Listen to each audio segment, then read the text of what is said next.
Bonjour à tous, nous sommes l'équipe 8, composée de Shreya Biswas, Anne-Julie Demer, Flore Boutoy et moi-même, Maimouna Diouf.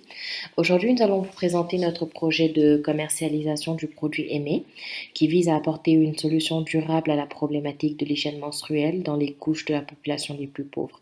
Nous avons choisi cette thématique de l'hygiène menstruelle parce qu'elle constitue un enjeu phare en matière d'égalité des genres et elle est un des grands défis d'avenir en développement international.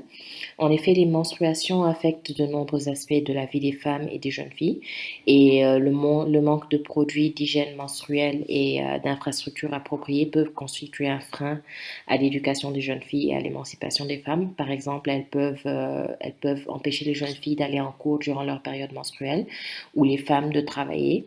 C'est des choses qui, au final, ont un impact sur la communauté et sur l'économie de la zone de manière générale. Donc, notre produit entend apporter une solution économique, écologique et durable à ce problème. Et donc, pour l'introduction de notre produit, on a choisi la Bolivie et plus précisément la localité de Cochabamba. On a choisi cette localité principalement en raison de sa grande population rurale qui vit pour la majeure partie en dessous du seuil de pauvreté, mais également en raison des tensions qui ont existé dans le passé dans cette localité par rapport à l'accès à l'eau. Notre produit est une culotte menstruelle réutilisable qui se veut hygiénique et durable. Nous allons développer dans la suite de cette présentation la proposition de valeur sur laquelle notre produit repose, ainsi que les processus et les partenaires clés qui aideront à sa production et à sa distribution. En ce qui concerne le plan de notre présentation, nous allons d'abord commencer par faire un développement contextuel, donner un aperçu du pays et du problème choisi, et également donner un aperçu du marché. Et dans la deuxième partie de la présentation, nous allons présenter notre plan d'affaires, donc la proposition de valeur, le segment client, les canaux de distribution, les relations avec les clients, les ressources, processus et partenaires clés, et ensuite la structure de coûts et la structure de revenus. Puis nous allons terminer avec une conclusion.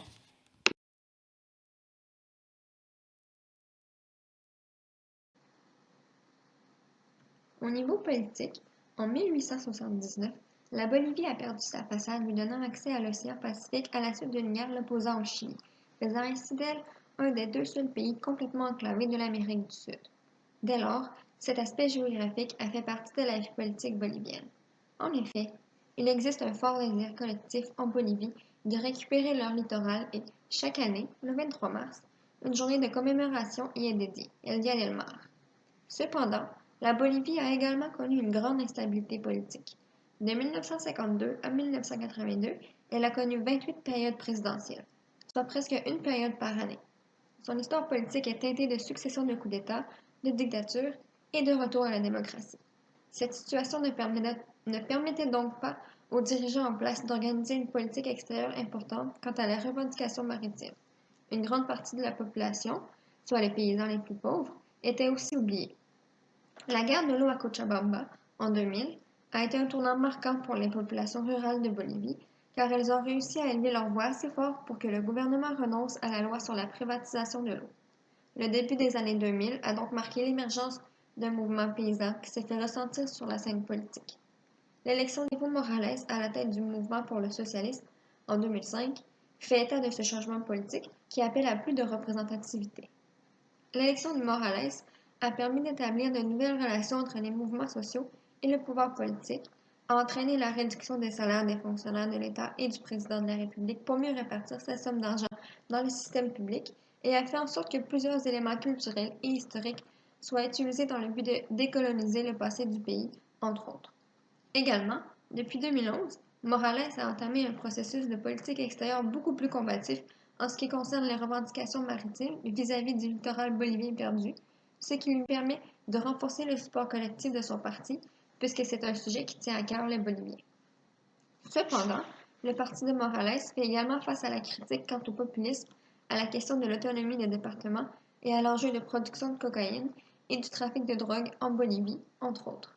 En 2008, le pays a connu une hausse des tensions politiques, ce qui n'a toutefois pas empêché la réélection de Morales en 2009 et en 2014.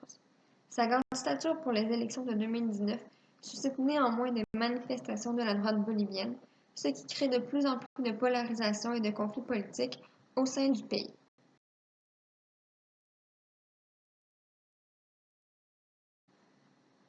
Du point de vue économique, le produit intérieur brut, PIB, de la Bolivie en 2017 était de 27,8 milliards de dollars. En comparaison, celui du Canada était de 1,8 billion de dollars.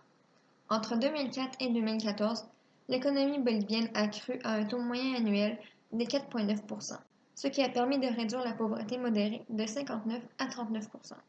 Cette croissance économique est due à la période de relative stabilité politique qui a suivi l'élection du gouvernement de Morales en 2005. Depuis 2017, cependant, les nouvelles tensions politiques font en sorte que l'économie continue de croître, mais à un taux plus faible. En 2017, 36,4% de la population vivait dans la pauvreté modérée.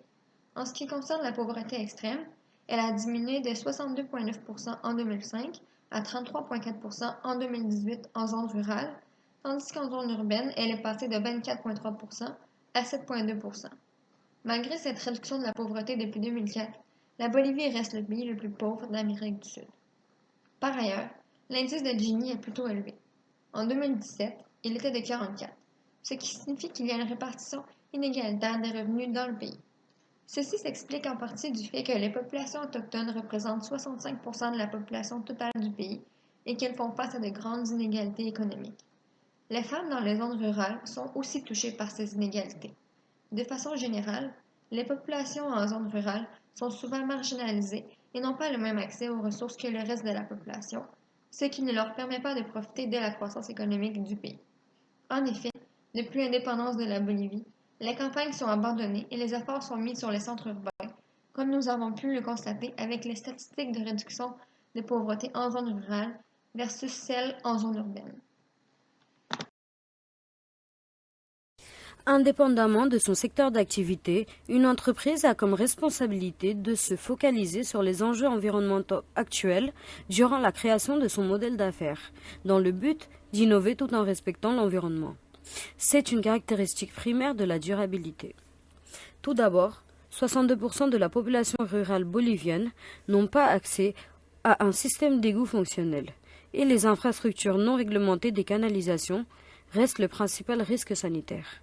Donc les installations sanitaires les plus communs utilisées par les femmes sont des latrines à fosse simple, environ 64%, et le plein air, qui est à environ 11%.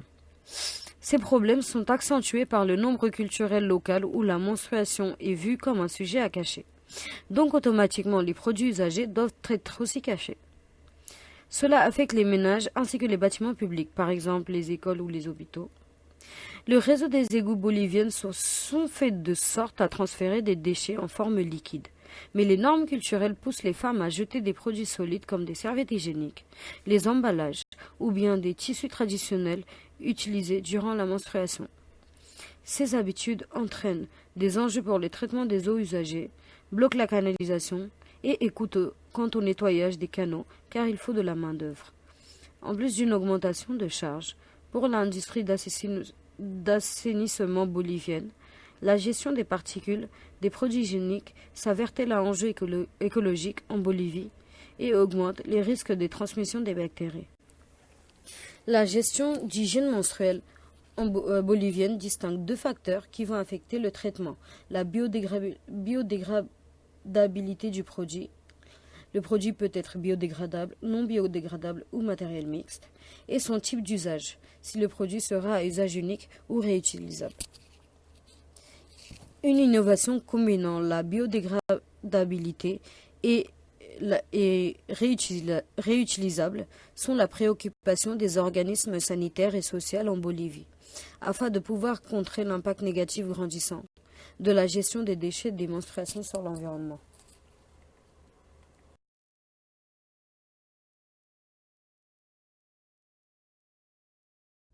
Le problème de la base de la pyramide économique auquel nous avons décidé de répondre est celui des difficultés d'accès aux protections périodiques pour les femmes dans des situations de pauvreté. La problématique autour de ces produits ne se limite pas au marché de la BDP, comme en témoignent les polémiques concernant la surtaxation de ces produits dans les pays développés, alors que ce sont des produits de première nécessité pour la moitié de la population, ou encore concernant le manque de transparence sur les composants de ces produits. C'est certainement la raison pour laquelle nous avons assez naturellement trouvé un consensus autour de cette problématique. Concernant plus spécifiquement les implications du problème sur le marché bolivien, il est évident que la situation de pauvreté les rend plus délicates et profondes. En effet, derrière la question de l'accès aux protections périodiques se trouve la question de l'accès à l'eau. Les tensions autour de l'accès à l'eau se sont notamment illustrées en 2000, lors de la guerre de l'eau qui a eu lieu à Cochabamba. Des milliers de personnes se sont révoltées contre la privatisation de l'eau. Malgré la réussite de la révolte, aujourd'hui, l'accès à l'eau n'est toujours pas uniforme dans la ville. Raison pour laquelle ont été créés des comités de l'eau. Toutefois, le problème n'étant pas résolu, cette problématique d'accès à l'eau doit nécessairement être prise en compte dans notre modèle d'affaires visant à répondre aux besoins liés aux menstruations. L'accès à l'eau et aux produits eux-mêmes ne sont pas les seuls obstacles à la résolution du problème que nous adressons. La composante culturelle est primordiale à prendre en compte afin de comprendre l'ampleur du problème. En effet, en Bolivie, la croyance veut que si les protections périodiques sont jetées avec d'autres déchets, et donc dans les poubelles communes, cela peut entraîner des maladies, dont le cancer. À cela s'ajoute un sentiment de honte lié aux règles, ou des difficultés d'accès à des toilettes individuelles. Notre solution devra donc prendre en considération cet aspect culturel, soit en y adaptant le modèle d'affaires, soit en adoptant une dimension éducative nécessaire au succès de notre produit. Assez peu d'informations sont disponibles concernant le marché bolivien des protections périodiques. En termes de prix, nous avons pu trouver qu'une boîte de 8 tampons coûte 19 bolivianos, soit 3,59 $ canadiens, et que 8 serviettes hygiéniques coûtent 18 bolivianos, soit 3,40 $ canadiens. Cependant, les prix pour les marchés de la BDP peuvent être significativement différents. Il est toutefois possible de revenir sur les solutions déjà présentes sur le marché en général. Les deux principales sont en effet les serviettes hygiéniques et les tampons. Il faut savoir qu'à l'échelle mondiale, ces produits représentent un marché de 30 milliards de dollars. Le potentiel de ce marché en termes d'opportunités d'affaires est donc indéniable, d'autant plus qu'il concerne l'ensemble des femmes, soit la moitié de la population mondiale, durant 30 à 40 ans de leur vie. Toutefois, aucune innovation importante n'a eu lieu sur ce marché depuis 60 ans. Dans les pays développés, nous avons vu quelques récentes avancées sur le marché, notamment avec l'apparition et le succès de la cup menstruelle, économique et écologique. Économique car elle nécessite uniquement un investissement de départ puis peut être conservée entre 5 et 10 ans sans autre coût que la stérilisation à chaque fin de cycle. Écologique car elle élimine les déchets quotidiens des protections classiques. D'autres alternatives rencontrent également un succès croissant en haut de la pyramide, telles que les culottes menstruelles, les tampons en coton 100% bio ou les serviettes hygiéniques lavables. Notre modèle d'affaires sera basé sur la première alternative, les culottes menstruelles, mais adapté à notre segment de clientèle, le marché de la BDP situé en Bolivie. En effet, comme expliqué dans la partie précédente, les règles sont encore une source de honte dans ce pays. Les protections périodiques classiques se changent 3 à 4 fois par jour en moyenne, occasionnant autant de gêne de devoir garder les produits utilisés avant de pouvoir les jeter chez soi. Comme souvent, pour répondre aux besoins de la BDP, notre produit devra être d'une qualité supérieure en termes de la durabilité d'usage. La meilleure manière de répondre aux besoins de ces femmes pauvres est de leur fournir un produit qui pourra leur tenir une journée entière avant d'être lavé pour être réutilisé. De plus, le marché que nous vivons ne peut être évoqué sans souligner son caractère majoritairement rural, et donc sa difficulté d'accès par les canaux de distribution classiques.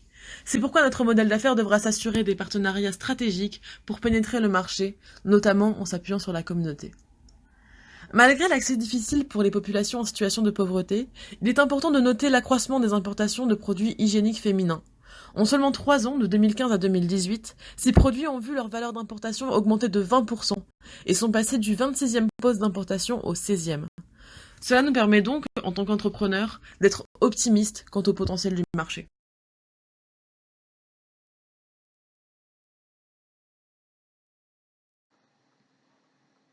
Comme Flore l'a souligné plus tôt, grâce aux recherches que nous avons effectuées, nous avons découvert qu'il y avait un manque au niveau de la santé sexuelle féminine en Bolivie. Par ailleurs, nous avons découvert qu'une mauvaise protection féminine, ou une absence de protection féminine, a pour effet que les jeunes filles participent moins aux activités scolaires ou encore lâchent complètement l'école. Étant donné qu'une bonne protection féminine lors des périodes de menstruation est un besoin essentiel pour la femme et que nous considérons qu'un accès à une santé sexuelle saine est un droit que chaque femme devrait avoir, nous avons décidé d'élaborer une solution innovante qui répondra aux besoins spécifiques des femmes boliviennes. Donc, comme 54% de la population rurale bolivienne n'a pas accès à des installations sanitaires fermées, nous avons choisi de favoriser la culotte menstruelle comme solution aux besoins des femmes. Ce choix s'avère beaucoup plus pratique pour elles dans ces circonstances, puisqu'elles ont simplement besoin de l'enfiler comme n'importe quelle autre culotte. Ensuite, les culottes seraient faites en s'inspirant de la technologie et du matériel utilisé pour les couches pour bébés en ce qui a trait à l'absorption. Notre but est que la femme puisse porter la même culotte durant une journée complète. De cette façon, elle n'aura pas à se préoccuper à changer sa protection et pourra continuer ses activités quotidiennes de façon tout à fait normale. Elle n'aura pas non plus à toujours s'assurer de traîner des surplus avec elle lors de ses journées de règles. La culotte que nous désirons offrir serait également lavable, ce qui serait économique pour les femmes boliviennes. L'achat d'une culotte serait bon pour une longue période de temps au lieu de devoir la jeter après chaque utilisation et d'en acheter une nouvelle. Ce serait donc un investissement à long terme. C'est d'ailleurs un des points marketing importants sur lesquels nous voulons baser notre proposition de valeur. En plus d'être économique, en étant lavable, la culotte serait également écologique puisque, contrairement à plusieurs protections féminines qui sont bonnes pour un seul usage, elle serait bonne pour plusieurs utilisations. Nous désirons offrir des paquets de 2 culottes pour que la femme soit toujours en mesure d'en porter une pendant que l'autre se fait laver, ou bien encore une culotte sous forme individuelle. Diverses grandeurs seraient également offertes pour répondre à la diversité corporelle de la femme et à la croissance de fillettes à adultes. Finalement, comme Flore l'a mentionné, l'accès à l'eau représente un problème important en Bolivie. C'est pourquoi nous allons investir dans des machines à laver qui n'ont pas, ou peu, besoin d'eau. La compagnie Xerox semble avoir développé une technologie qui conviendrait à ce besoin. De cette façon, qu'elles aient ou pas accès à l'eau, les femmes auront un moyen de laver leurs culottes. Cela leur permettra également de choisir la façon dont elles désirent faire l'utilisation de l'eau auquel elles ont accès, si tel est le cas. En bref, nous proposons une culotte menstruelle qui sera pratique malgré l'absence d'installation sanitaire, qui sera absorbante donc durable pour une journée complète et qui sera lavable donc écologique en plus d'être un investissement à long terme pour les femmes boliviennes.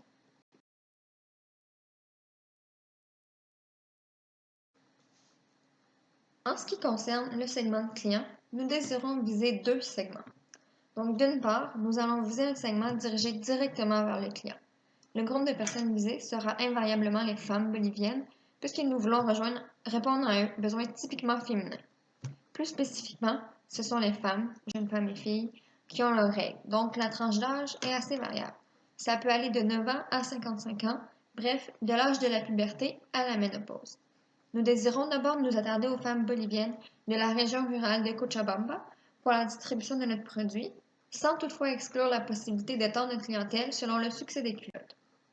D'autre part, nous allons viser un segment qui s'inscrit dans une logique de business to business, c'est-à-dire que nous allons viser les organismes et les écoles déjà sur le terrain.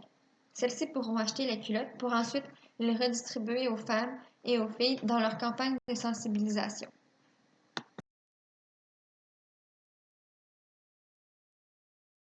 Enfin, il est temps de déterminer comment établir nos canaux de distribution et pour cela, nous allons nous poser quelques questions.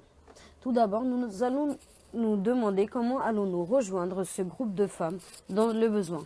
Puis, nous allons nous demander par quels canaux distribuerons-nous ces culottes menstruelles.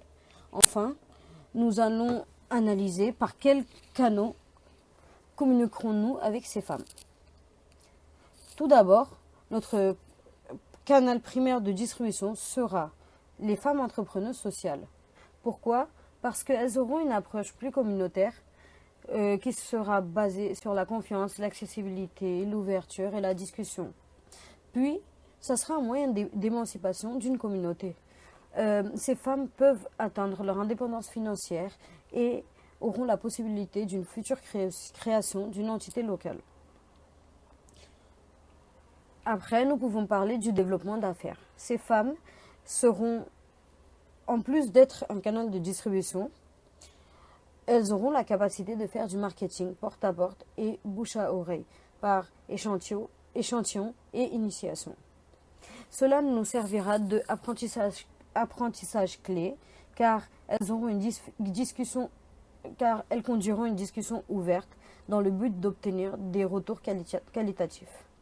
Puis elles seront aussi un moyen de service après-vente. Ces femmes seront impliquées pour le suivi et la progression des situations des femmes dans les zones opérées.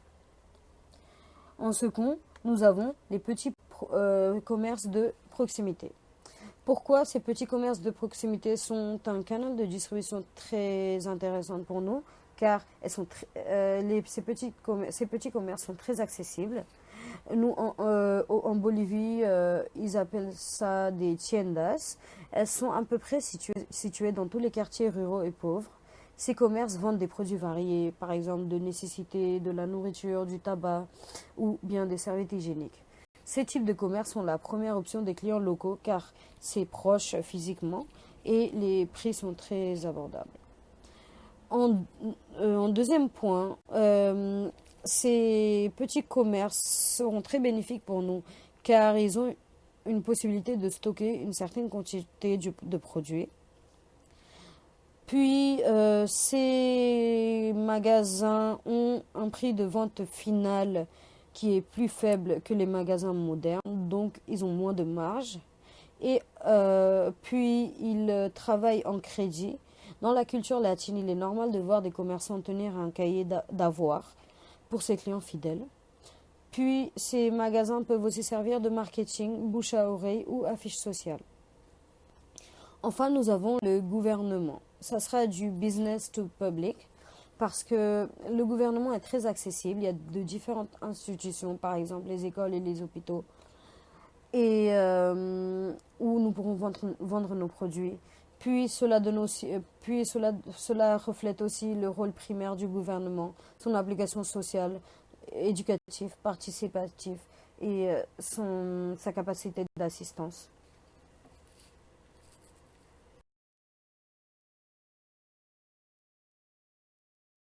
Partie de segmentation de marché établit notre clientèle type. Donc, en se basant sur ça, nous allons établir notre relation avec les clients. Avant cela, il faut se poser quelques questions. Tout d'abord, nous devons nous demander quelle est la nature de la relation que nous avons avec nos bénéficiaires directs. Puis, nous devons aussi nous demander quelles sont les attentes de ces femmes envers nous. Enfin, nous devons être clairs sur quelle manière pourrions-nous nous rendre durables dans la société bolivienne. Actuellement, nous avons comme priorité d'offrir une solution durable aux femmes dans les zones rurales en Bolivie. Plus qu'une protection, cette innovation doit émanciper les femmes de perturbations quotidiennes qui surviennent à cause de leur cycle menstruel. De plus, l'accessibilité aux moyens de lavage grâce à la machine à laver Xerox, cela rallongera la durée de vie du produit et améliorera les conditions sanitaires des locaux. Enfin, les femmes de Cochabamba seront la liaison entre leur communauté et Aimé. Les femmes, initialement les bénéficiaires directs, auront la possibilité d'intégrer Aimé dans le but de devenir ambassadrices sur le sujet de la menstruation en Bolivie. Elles auront la responsabilité de développement communautaire tout en gardant sa capacité à assister quand il est nécessaire. Cela engendrera une hausse d'indépendance financière, comme déjà dit dans la partie des canaux de distribution, chez certaines clientèles et le cycle d'apprentissage sera durable.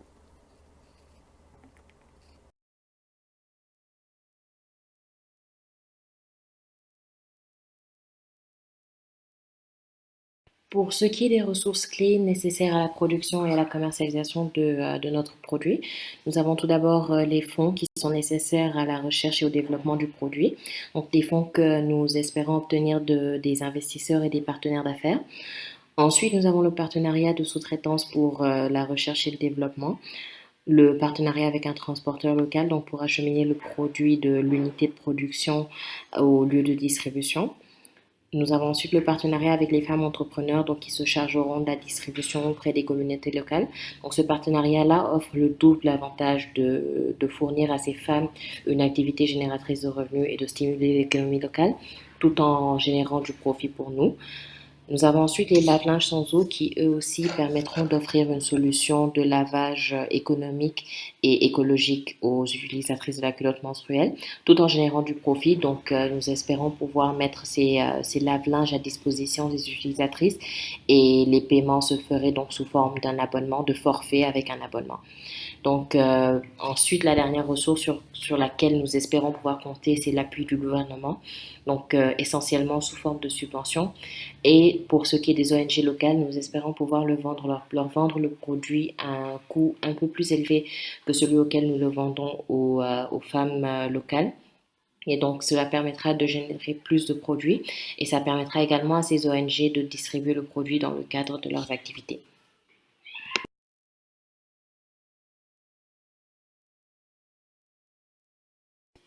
Donc, pour les processus clés et les activités à mener en vue de la production et de la commercialisation de la culotte menstruelle aimée, donc dans l'ordre dans lequel elles devront être menées, on a tout d'abord la recherche d'investisseurs et de partenaires d'affaires pour financer la recherche et le développement du produit. En parallèle, nous aurons besoin de solliciter les autorités gouvernementales pour des subventions. Nous avons ensuite besoin de chercher et de conclure un partenariat de sous-traitance avec une entreprise locale pour la recherche et le développement du produit, ce qui pourra permettre par la suite de faire la production et le développement du produit.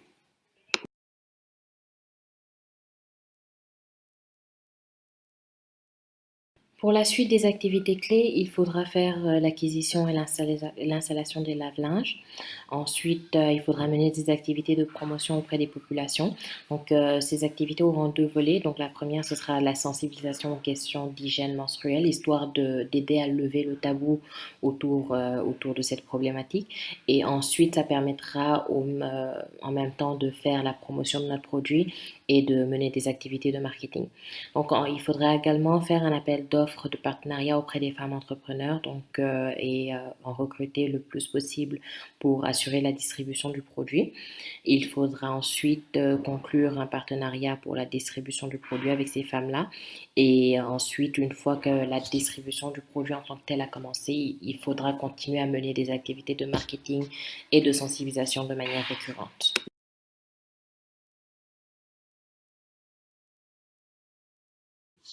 Pour ce qui est des partenaires clés qui permettront de réaliser la commercialisation de ce produit, il s'agit tout d'abord de l'entreprise de sous-traitance qui va se charger de la recherche et du développement du produit, mais également de la production. Donc, cette entreprise devra être locale, donc bolivienne, et ça permettra donc de stimuler l'économie locale tout en permettant d'économiser sur les coûts de transport, ce qui au final permettra un prix d'achat plus bas pour la clientèle. Nous avons ensuite les communautés locales, donc principalement les écoles et les associations de femmes. Donc c'est vraiment à ce niveau-là que le travail de sensibilisation devra se faire. Et donc en fait, ce travail de sensibilisation s'accompagnera également de promotion et de marketing pour notre produit. Nous avons ensuite les femmes entrepreneurs qui vont se charger de la distribution du produit. Et enfin, les ONG, donc principalement l'UNICEF, dont le programme WASH justement a des objectifs qui rejoignent la problématique à laquelle nous souhaitons répondre avec notre produit. Donc le programme WASH justement fait la promotion de meilleures pratiques d'hygiène menstruelle et féminine au niveau des écoles. Donc ce sera vraiment intéressant d'avoir un partenariat avec eux et pourquoi pas leur revendre une partie du produit afin qu'ils puissent le distribuer dans le cadre de leurs activités.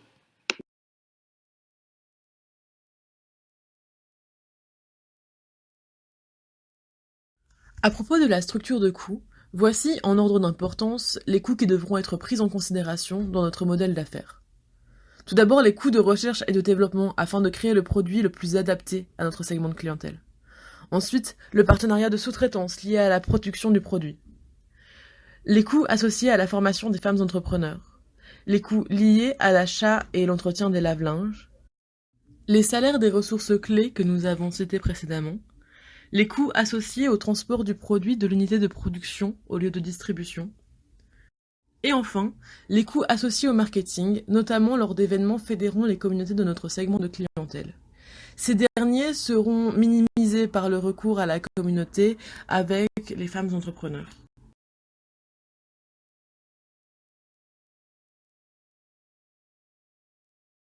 Notre structure de revenus est totalement impactée par le fait que notre segment de clientèle se trouve à la base de la pyramide économique.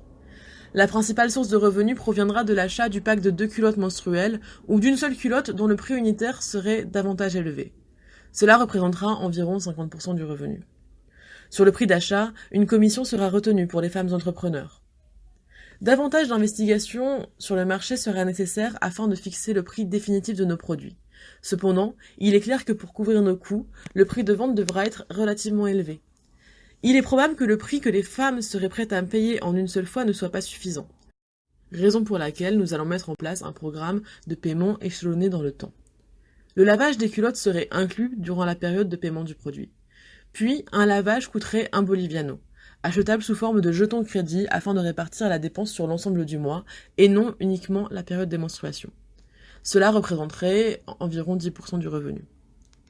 Enfin, pour conclure sur les revenus issus de la vente, le prix de vente pour les organisations telles que des ONG voulant redistribuer le produit sera plus élevé que le prix de vente pour le client final. Cela représentera 20% du revenu. Cela permettra de compenser en partie les marges réduites de nos ventes. Enfin, diverses subventions gouvernementales de l'OMS devraient nous permettre de couvrir la majorité des coûts de recherche et développement et d'avancer l'achat des lave-linges, constituant environ 20% du revenu.